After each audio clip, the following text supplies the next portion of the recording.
अगर आपसे पूछा जाए कि पुरुष क्रिकेट में भारत के महानतम कप्तान कौन थे, तो शायद कुछ नाम आपके जहन में ऐसे आएंगे जैसे महेंद्र सिंह धोनी, कपिल देव, सौरव गांगुली, ज्यादा से ज्यादा शायद मोहम्मद अजहरुद्दीन।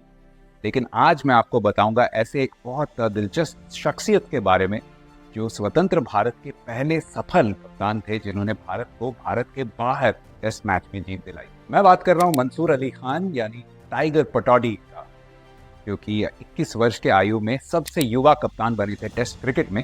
एक ऐसा कीर्तिमान जो 42 साल उनके नाम रहा। मंसूर के पिता इफ्तिकार अली खान पटौडी भी क्रिकेटर थे और इंग्लैंड के लिए टेस्ट क्रिकेट खेले थे और उसके बाद भारत की भी अगुवाई कर चुके थे। टाइगर ने अपनी पढ़ाई पूरी की इंग्लैंड के विंचेस्टर कॉलेज में, जहां पे उन्होंने डगलस जार्डीन के काफी पुराने कीर्तिमान सबसे ज्यादा रन एक सीजन में उसे भी तोड़ डाला।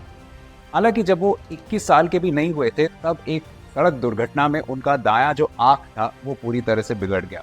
इसके फलस्वरूप आप कई चित्रों में देखेंगे कि जब टाइगर पटौडी बल्लेबाजी करते थे तब एक तिरछी सी टोपी पहनते थे ताकि वो दायां आंख जो है वो प्रोटेक्टेड रहे। इसका एक और फल ये रहा कि जब वो बल्लेबाजी करते थे तब उन्होंने खुद ही कहा था कि उन्हें 2 गेंदें दिखाई देती और उन्होंने धीरे धीरे खुद को ट्रेन किया कि जो अंदर वाली गेंद उनकी आंखों में नजर आ रही है उसे खेलना सही मुनासिब समझा। टाइगर को 21 वर्ष की आयु में कप्तानी तब संभालनी पड़ी जब 1962 के वेस्टइंडीज दौरे पर नरीमन कॉन्ट्रैक्टर के चेहरे पर गेंद लगी और उन्हें क्रिकेट से संन्यास लेना पड़ा। पटौडी एक बहुत सकारात्मक सोच के कप्तान थे और उनके नीचे खेले जितने भी खिलाड़ी थे उन्होंने पहली बार माना कि उन्हें ऐसा एहसास हुआ कि कोई जोन या कोई राज्य या कोई शहर के लिए नहीं, बल्कि वो भारतीय टीम के लिए खेल रहे। पटौडी ने बहुत जल्दी ये मान लिया और ये समझ लिया कि भारतीय टीम के जो संसाधन थे वो तेज गेंदबाजी की तरफ। तो उन्होंने सबसे पहले जो 4 स्पिनर्स की एक चौकड़ी बनाई थी उसका इजाद किया, जिसमें शामिल थे एरपल्ली प्रसन्ना, श्रीनिवास वेंकटराघवन, बिशन सिंह बेदी और भगवत चंद्रशेखर। बेदी ने एक इंटरव्यू में बताया था कि टाइगर पटौडी का एक तरीका था जिससे उन्होंने टीम में एकजुटता बनाने की कोशिश की। उन्होंने बताया था कि टीम मीटिंग्स में सबको कहा जाता था कि आप कुछ भी हो जाए आप आके इंग्लिश में ही बात कीजिए। इससे ये होता था कि जो उससे पहले कई खिलाड़ी ऐसे होते थे जो अपने गुट में ही सीमित रहते थे या अपने भावनाओं को बहुत आसानी से व्यक्त नहीं कर पाते थे, उन्होंने धीरे धीरे उस संकोच को पीछे छोड़ा और खुलेआम सारी बातें होने लगी टीम के।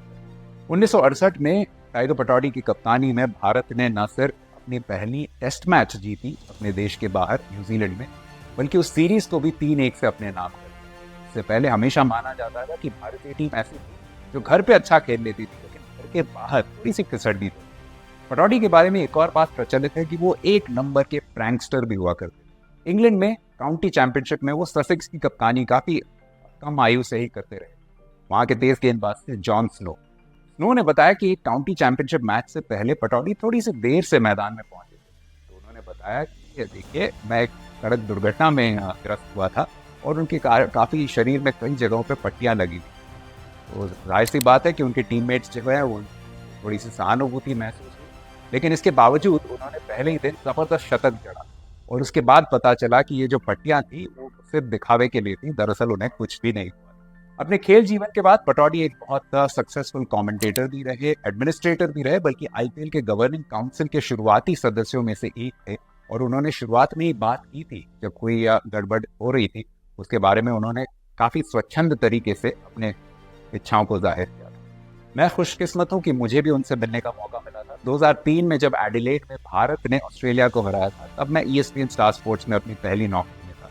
तो मुझे भेजा गया था उनका इंटरव्यू लेने, और मुझे अभी भी याद है कि सेंट्रल दिल्ली में उनके मकान में हम पहुंचे, बंगलो था वो, और उसके गार्डन में वो आए बहुत शाफली ड्रेस स्वेटर में पहने हुए थे और उन्होंने थोड़ी सी टांग खिंचाई जरूर की, लेकिन उसके बाद जब कैमराज रोल हुए तो काफ़ी अच्छी आंसर्स दिए और बहुत ग्रेशियसली ये बताया कि देखिए 1968 के साथ इस जीत की तुलना नहीं की जा सकती, क्योंकि मेरे पास यानी उनके पास जो गेंदबाजी क्रम थी वो बहुत ज़बरदस्त थी कि इसमें ज़्यादा कप्तानी करने की कोई गुंजाइश ही नहीं थी, कि ऐसे गेंदबाज थे तो कहीं भी आपको मैच जिता सकते। 2011 में काफ़ी कम आयु में ही उनका देहांत हो गया, लेकिन अभी भी टाइगर पटौडी के बारे में कहा जाता है कि शायद भारत के सबसे महानतम कप्तान वही थे।